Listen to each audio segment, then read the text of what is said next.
Hi everybody, Jill Norwood with Greenwood Girl Cards, and I'm here tonight with a card I made for Easter.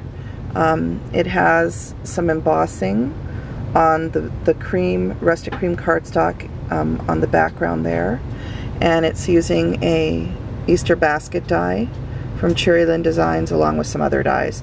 And this is for a challenge over at the Cherryland Designs Challenge blog that I'm going to enter. And this is the inside of the card, and again you can see that embossing. Sorry about the lighting here. You can see the embossing done with one of their extra large embossing plates called Easter Bunny and Eggs, and it's number E145 if you're interested in getting it. So there's my card. So really quickly I'll just go through some of the products that I used. I used this die which cuts the basket and the bunny, and it also cuts out this piece right here which you could also use on a card, and it will have the negative of the bunny in it. And this is number DL215. It's Spring Basket 2, and it's about a 3 by 4.5 inch die. So that's what I used to cut out the basket that you see. And I used a Copic marker to color the pieces in the basket, as well as added some Stickles glitter glue to both the handle and the body of the basket. And you can punch out all of these little pieces. I chose to run it through lightly and leave the pieces intact, and then I just colored them. So it gives it a different effect, and I kind of like the way it looks. But I've done it both ways. You can also punch all the pieces out and line it with cardstock, and they sell the basket with a liner die that you can create to put behind it, so you can line it with a different color cardstock if you want. So lots of choices there. So that's the first die that I used. And then to create this flower on here, which I did with pink felt, I used this die here, B154. It's the medium rose die, and I cut it out of pink felt on this part, and then some green felt for the leaves in the background of the flower. And I just put it together with a little pink gingham brad that I've had in my stash for a long time. Then to make the banner on the inside of the card, I used this die. And this set of dies is B189, and it's their sentiment frame set, and it comes with 6 different frames that you can use for sentiments on your cards or scrapbook pages, or whatever you want to do. Then at the top of the card I use this die, and this is one of their little greenery dies. I don't have the name of it on here right now, but where I used it on the card is just at the top to add a little bit of greenery around the bow. So that die was used. To cut my background piece for the card, this comes as a set of scalloped rectangle dies, and it comes in a set, and so I use that size to cut out my background piece for the card, as well as to make the interior piece for the card. And then this is a picture of the embossing plate and what it looks like. Mine's a little bit bent, but they're easy to flatten back out. You just run them through your machine. It doesn't matter if they're bent, you still get a beautiful impression.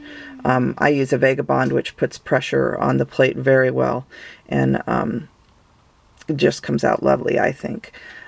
So again, this is E145, the Easter Bunny and Eggs impression plate, and this is a bigger plate. It's 5 by 7, so you want to make sure that your machine takes that size die. The Vagabond takes this perfectly, as would the Spellbinders machine, their bigger machine that's out now, and I can't think of the name of it right now.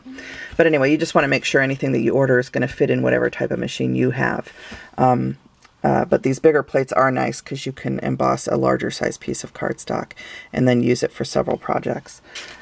So those are the dies that I used, and I used one other die, which is a non-Cherryland die, and it is by the Cat's Pajamas. And that's another stamp company, and they also make dies.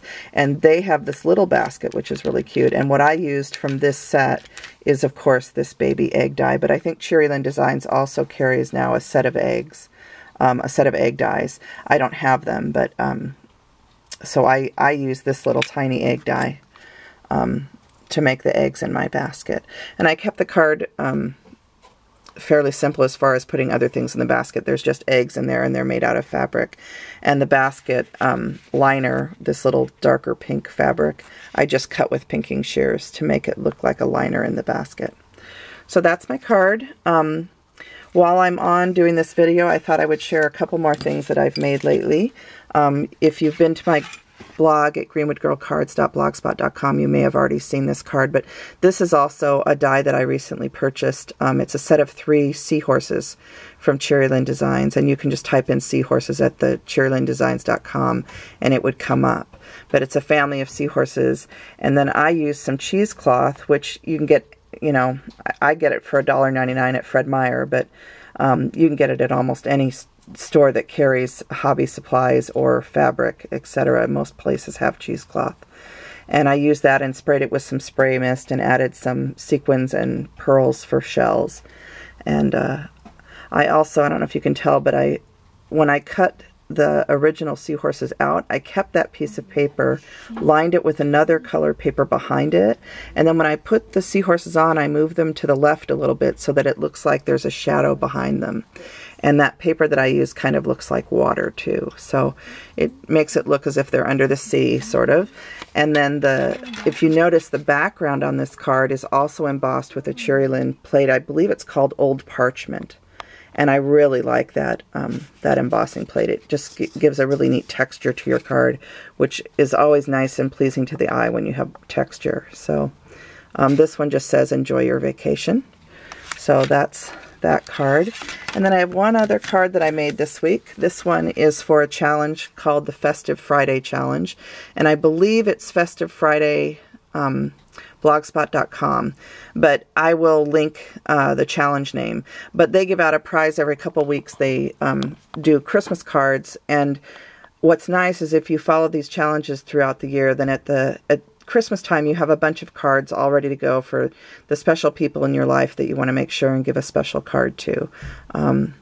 So I've been trying to do this year, trying to follow along with those challenges, because at least I get about, 24, 25 cards made if I do it every couple weeks. So this card was made with a die from W+9, which is a wonderful stamp company. Dawn is the owner, and she just designs beautiful products. This is a die from them. This little die here, I believe, is an MFT, My Favorite Things die. And I just added some twine and a button. I used some distress ink to make this look like an old antique card, and then I sewed with some vintage thread on my machine, and you can see I didn't have very good luck with that thread. It kept breaking, so I just decided to make it look kind of messy and old-fashioned. And then I finished it off with some twine, and the sentiment says, "Snowflakes are kisses sent from heaven," and that is from a store called The Craft Spot. So the inside of this one has a piece of washi tape and another snowflake and just a cream liner, so that when I sign whoever I'm sending it to, I have room to write. So those are my 3 cards that I'm showing tonight on my little post, and I thank you for taking a look at my video, and I wish you a happy weekend. Take care. Bye-bye.